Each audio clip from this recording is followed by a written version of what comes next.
बिस्मिल्लाहिर्रहमानिर्रहीम। प्यारे बच्चों, आज के इस लेक्चर में हम आपको एलसीएम फाइंड करने का मेथड नंबर 3 जो है बाय डुइयर मेथड ये बताएंगे। कल के लेक्चर में जो पीछे लेक्चर नंबर जो 12 था उसमें बाय कॉमन मल्टीपल्स और प्राइम फैक्टराइजेशन मेथड से एलसीएम फाइंड करने का मेथड जो है वो सीख चुके हैं। इस मेथड से अब हम आगे बढ़ते हैं। तो बेटा ये उन दोनों मेथड की निस्बत ज़्यादातर जो है आने वाले जो एक्सरसाइज हैं या आने वाली क्लासेस जो हैं उनमें जो है ये मेथड ज़्यादा यूज़ होता है। इसलिए कि अगर कोई सिंपल नंबर आ जाते हैं, सिंपल नंबर में फ्रैक्शन की फॉर्म में हो और फ्रैक्शन की प्लस माइनस जब करते हैं तो उसका जो है एलसीएम मेथड जब लिया जाता है तो वो नंबर ही होते हैं, उनके डिनोमिनेटर जो होते हैं उनके एलसीएम लेकर हम जो है उसका सोल्यूशन करते हैं। तो अगर हमें ये मेथड अच्छी तरह समझ में आ गया, अच्छी तरह इसको हमने समझ लिया, तो ऐसे जो फ्रैक्शंस होंगी जिनका एलसीएम लेकर हमने सोल्यूशन करना होता है वो हमारे लिए बहुत आसान हो जाएगा। तो बेटा एलसीएम लेने का तरीका क्या होता है कि ये एक किस्म का आने वाली जो फ्रैक्शन जो होती हैं उनके प्लस माइनस के लिए वो बहुत आसान होता है। इनको समझने के लिए पहले हम क्या करेंगे, इसका 3.15 एक्सरसाइज जो क्वेश्चन नंबर 3 करने जा रहे हैं। ये 3 नंबर है 27, 81 और 54। अब इसका हम एलसीएम फाइंड करेंगे तो ये डिवीजन मेथड है, डिवाइड मेथड के तरीके। इसका जो प्रोसेस है कि आपने ये जो 3 नंबर हूँ या 4 नंबर हूँ या 5 नंबर हूँ उनमें से देखना होता है कि कम अज कम 2 नंबर हूँ ऐसे हूँ जो एक टेबल पे डिवाइड होते हैं। 2 नंबर हूँ जो किसी एक टेबल पर डिवाइड होते हो, सबसे पहले ऐसे ही नंबर पे डिवाइड करें और उसके बाद स्टेप बाय स्टेप जो है वो आगे बढ़ते जाएं। एंड में अगर कोई ऐसा नंबर बच जाता है तो वो एक ही नंबर होता है, तो आप उसको जो है मजीद जो है वो मुख्तसर शक्ल में लाने के लिए आप किसी और प्राइम नंबर पे उसको शॉर्ट फॉर्म में ला सकते हैं। तो ये नंबर देखिए हमारे पास ये नंबर ऐसे हैं कि ये 2 पे जो है वो कोई जो हमारे पास सिर्फ एक नंबर डिवाइड होता है। ये इससे पता चला कि इसका जो यूनिट नंबर पे नंबर है ये इवन नंबर है, बाकी जो दोनों नंबर हैं ये 2 पे डिवाइड नहीं होते। सो हम क्या करेंगे कि 3 पे डिवाइड करेंगे, इसका सम 9 बनता है, इसका भी 9 बनता और इसका सम जो है वो भी 9 बनता है। तो ऐसे डिजिट जिनका सम 3 के टेबल पे डिवाइड हो जाता है वो नंबर जो होते हैं वो 3 पे डिवाइड हो जाते हैं। सो हम 3 पे इसको डिवाइड करते हैं तो 3 9 3 27, 27 3 81 और 18 3 54 आता है। अब देखिए तो ये नंबर जो है इवन नंबर है, बाकी दोनों नंबर जो है वो 2 पे डिवाइड नहीं होते। सो फिर हम दोबारा इसे 3 पे डिवाइड करते हैं तो 3 3 9 और 9 3 27 और इसका सम जो है वो भी 9 बनता है और जिसका सम पहले बता चुके हैं सम जो है वो 3 पे डिवाइड हो जाता है, तो वो नंबर जो है वो 3 पे डिवाइड हो जाता है। तो 3 6 18। अब ये हमारे पास नंबर जो है ये जी तीनों नंबर जो है वो 3 पे डिवाइड होते हैं। 3 1 3 3 3 9 और 3 2 6। अब बास बुक्स के अंदर जो है वो सिर्फ यहाँ तक ही सॉल्व किया जाता है। ये जो नंबर आते हैं इनको आपस में मल्टीप्लाई करें तो जो है आंसर हमारा आ जाता है। लेकिन ज़्यादातर जो अब नई बुक्स आ रही हैं या जो मेथड आ रहा है वो एंड पे जो है वो बच्चों की आसानी के लिए 1 लाना जो है वो समझने के बेहतर है ताकि बच्चे किसी गलती का शिकार ना हो। तो सो ये नंबर जो है ये अपने अलावा किसी और नंबर पे डिवाइड नहीं होते, तो टर्न पे टर्न जो है इनको आप डिवाइड कर सकते हैं। 3 पे डिवाइड करें तो ये 3 1 3, ये 2 डिवाइड नहीं होता तो सेम एज इट इज आ जाएगा। आप 2 पे डिवाइड करें तो ये एंड पे जो है वो 1 1 आ गया। सो इसके हमने इस तरीके से क्या हमने फाइंड कर लिया, ये इसका हमने एलसीएम फाइंड कर लिया। ये जो हमारे तमाम नंबर जो है जिन्होंने इस दिए गए फिगर जो है इनको डिवाइड किया है, इनको आपस में मल्टीप्लाई करेंगे तो मल्टीप्लाई करने के बाद जो लास्ट नंबर में हमारा आंसर आएगा यानी प्रोडक्ट होगा वही हमारा जो है वो एलसीएम कहलाएगा। ये बार बार पहले भी कह रहा हूँ कि ये मेथड इसलिए ज़रूरी है कि ये आने वाली जो मैथ की क्लासेज है, मतलब 8वीं है 7वीं है या बड़ी क्लासेज हैं, उनमें जो फ्रैक्शन फॉर्म में क्वेश्चन आते हैं उनके डिनोमिनेटर का जो एलसीएम लिया जाता है वो उसका भी यही मेथड होता है। अब क्वेश्चन नंबर 2 है, ये भी हमारे पास 3 पार्ट्स हैं, इसका भी सेम मेथड यही है। हमने क्या देखना है कि पहले ऐसे 2 डिजिट जो किसी एक टेबल पे डिवाइड होते हो, अब देखिए ये इवन नंबर है, ये 2 पे डिवाइड होता है, बाकी 2 नहीं होते। सो अब 2 नंबर जो है जो एक ही टेबल पे डिवाइड होते हैं तो उस पर पहले करने की कोशिश करेंगे। तो ये 3 पे जो है इसका सम जो है ये भी 9 बनता है, इसका सम भी 9 बनता है और इसका सम भी 9 बनता है। तो 3 जो डिजिट है वो हमारे 3 पे डिवाइड हो जाते हैं। तो 3 6 are 18, 3 1 are 3, यहाँ से 1 कैरी हुआ, 3 5 are 15, यानी 15 3 are 45 और 21 3 are 63 आ गया। अब इसका सम 3 बन गया, ये 6 बन गया और ये भी 6। इसका जो सम जो है वो ये तीनों नंबर जो है फिर दोबारा 3 पे डिवाइड होते हैं।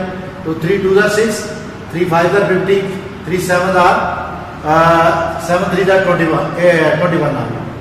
अब ये नंबर तीनों जो है डिफरेंट है, किसी एक टेबल पे डिवाइड नहीं हो सकते।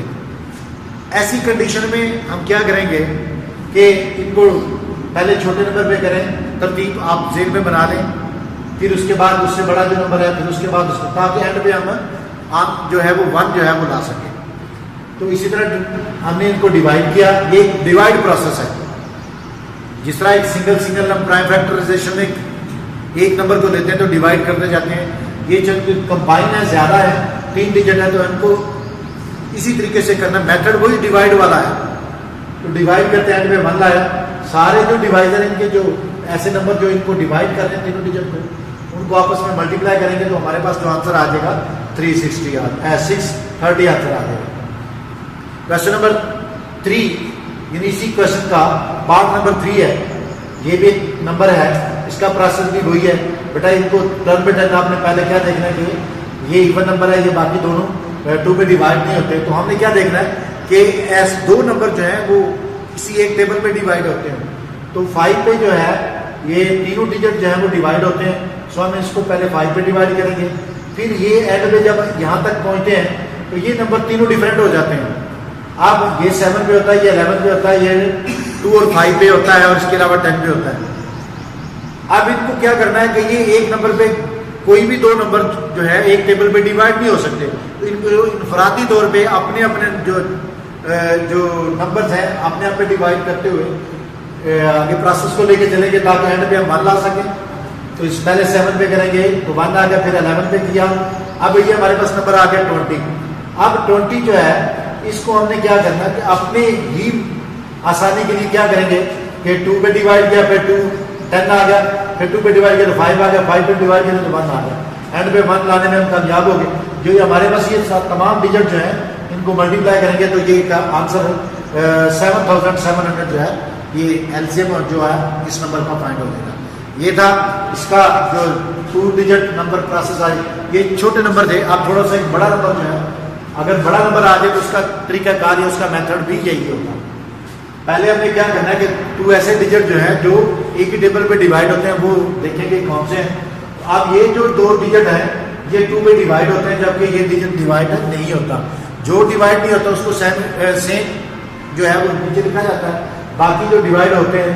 अब यहाँ पे जो एक पॉइंट है ये जरा समझने वाली बात है। यहाँ पे बेटा देखिए, जैसा कि मैंने पहले बताया कि ये डिवाइड प्रोसेस है। डिवाइड के प्रोसेस में हम क्या करते हैं कि सबसे पहले हमें ये एक किस्म का आज़ादी है, हक हासिल है कि 2 डिजिट इस्तेमाल कर लें, 3 डिजिट ले लें at a time first time. उसके बाद जब पहला हम स्टेप कर लेते हैं, एक या 2 डिजिट ले लेते हैं, उसके बाद एक डिजिट साथ शामिल करना है। पहला स्टेप करने के बाद एट ए टाइम 2 डिजिट हम इकट्ठे शामिल नहीं कर सकते। अगर करेंगे तो वो हमारा प्रोसेस जो है वो गलत हो जाएगा। तो ये प्रोसेस देखिए जरा कि 2 को 2 10 पे डिवाइड करेंगे तो 2 1 2, ये 2 जो है 2 पे पूरा डिवाइड हो गया। उसके बाद हमने पहला स्टेप ले लिया। अगला जो है 1 है, 1 जो है वो 2 से स्मॉल नंबर है, इस पे डिवाइड नहीं होता। कुछ बच्चे क्या करते हैं कि इसको ये दोनों नंबर इकट्ठे ले लेते हैं, तो 2 5 और 10 कर दे, ये 0 जो है वो दरमियान से मिस कर देते हैं, जिसकी वजह से जो वो है उसकी डिवीजन जो है वो रॉन्ग हो जाती है, एंड पे आंसर जो है वो गलत आता है। तो सो हमने क्या करना है कि ये देखना ही है कि ये 2 स्मॉल है, ये नंबर इसको डिवाइड नहीं करना, तो नॉट डिवाइडेड 0 लगाएंगे। अब 2 जो है वो 0 के साथ लगेगा तो 10 मान लेना, तो 2 5 जाता है। ये प्रोसेस ज़्यादातर इस तरह के क्वेश्चन जो होते हैं वो एग्जाम में आते हैं और यही गलती का सबब बनते हैं। तो उन बच्चों को खास तौर पर जो है वो तंबीह की जा रही है कि जो लापरवाही का मुजाहरा करते हैं, बस नंबर को देखा और अंधाधुंध जो है उसको डिवाइड करना शुरू कर दिया। बराए मेहरबानी जरा ध्यान से जो है रकम को देखें और अगर किसी नंबर की जो बड़ा नंबर है उसको आप समझ लें कि मैं वर्बल जो है वो डिवाइड नहीं कर सकता, तो साइड पर आप उसको डिवाइड कर सकते हैं। इस तरीके से आप जो तमाम डिजिट जो है इनको आपस में मल्टीप्लाई करेंगे तो 1260 जो है इसका एलसीएम आ जाएगा। अब इसका क्वेश्चन नंबर है 4। इसमें वो हमारे पास जो है वो कुछ उसने स्टेटमेंट, ये क्वेश्चन है उसने दिया है एलसीएम उसका 2 डिजिट है, फर्स्ट और सेकंड नंबर है, उनका एलसीएम दिया गया है। तो हमने एलसीएम फाइंड कैसे करना है, ये एक फार्मूला है बेटा। एलसीएम 105 है, फर्स्ट नंबर 525 है और सेकंड नंबर जो है 1155 नंबर। अब इसका फार्मूला क्या, first number multiply second number divided by HCF.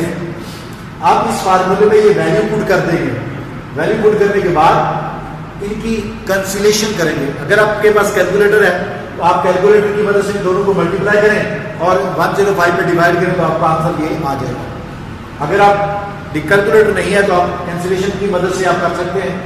And पे अगर 0 या 5 का आपस में जो है कंपैरिजन हो जाए, आमना सामना आ जाए, तो वो नंबर जो होते हैं वो 5 पे डिवाइड होते हैं। ये भी 5 है, ये भी 5 है, 5 पे डिवाइड होते हैं। अब 5 पे डिवाइड होते हैं, एंड आप यहाँ पे 5 बच गया, 5 को इस नंबर से हमने मल्टीप्लाई किया तो हमारे पास जो है 5775 जो है वो हमारे पास आंसर इसका आ गया। ये इसका आपने क्या फाइंड किया, एलसीएम फाइंड। अगर ये नेक्स्ट क्वेश्चन जो है क्वेश्चन नंबर 5 है, इसमें वो कह रहा है कि एचसीएफ फाइंड करना है। इसकी भी स्टेटमेंट यूं दी गई है कि उसका एलसीएम दिया गया, फर्स्ट नंबर दिया गया है और सेकंड नंबर दिया गया है। आपने मालूम क्या करना है, एचसीएफ मेथड उसका इसी से मिलता जुलता है। इसका फार्मूला क्या, first number multiply second number divided by LCM. अब इसकी इस फार्मूले में ये जो मैं वैल्यूज दी गई उसको पुट करेंगे, पुट करने के बाद आप इसकी कैंसिलेशन करेंगे। आप देखें ऊपर भी 2 0 और नीचे भी 2 0 है, तो 0 0 से कैंसिल हो जाता है। ये 231 जो है इसका सम जो है वो हमारे पास जो बन रहा है ये 6 बन रहा है। जिसका सम 6 बने वो 3 पे डिवाइड हो जाता है। अब ये नंबर 3 पे डिवाइड होता है और ये 21 जो इस नंबर का हमारे पास बचा था ये भी 3 पे डिवाइड हो, 3 7 21, 3 7 21, यहाँ से 2 कैरी हुआ और 1 के साथ लगाया तो 21 बन गया, 3 7 21, 7 1 7 और 7 11 77 आ गया। 11 और ये 66 नंबर आपस में कैंसिल हो जाते हैं। 11 1 11 और 11 6 66 और ये 0 जो है रिमाइंडर है, तो नॉट डिवाइडेड जो है वो हमारे पास जो है 0 साथ लगाएंगे तो इसका आंसर हमारे पास एचसीएफ जो है वो 60 आ जाएगा। क्वेश्चन नंबर हमारे पास 6, इसमें क्या कह रहा है, उन दोनों से जो है डिफरेंट है। एचसीएफ भी दिया गया है, एलसीएम भी दिया गया है, फर्स्ट नंबर भी दिया गया है, सेकंड नंबर फाइंड करना है। आपने उसकी जो है वैल्यूज देखी वो लिखी तरतीब से, उसके बाद फार्मूला लगाया सेकंड नंबर फाइंड करने का, LCM multiply HCF divided by first number. आप इस फार्मूले में ये वैल्यू जो दी गई वो पुट करेंगे, इसकी कैंसिलेशन करनी है और एंड पे हमारे पास आंसर जो है 203 आ जाएगा। ये था बेटा आज का लेक्चर। इसको बार बार आपने करना है और बार बार करने से ही मैथ आता है। एक दफ़ा करने से चीज़ों की समझ सही तरह नहीं आती, 2 दफ़ा 3 दफ़ा कम से कम करें, इंशाल्लाह आप ज़रूर